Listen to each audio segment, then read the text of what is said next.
if you are wondering if there is a charger included inside the box of a OnePlus 15, then the answer is yes and no.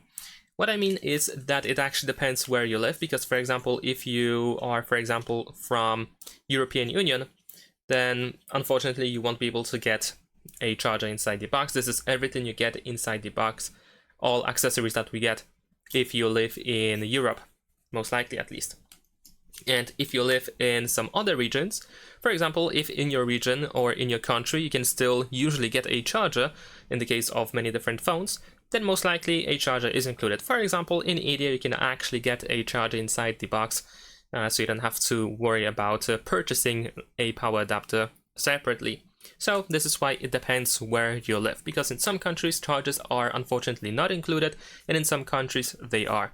And unfortunately it seems that there is no graphic information on the back of the box as well, whether the charger is included or not, or at least I couldn't find any information.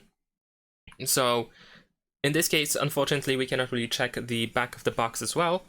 So if you want to make sure that the charger is included, you can either visit the OnePlus's original website for your country or region, or you can try to ask the person that is selling the phone to you if they know if the charger is included.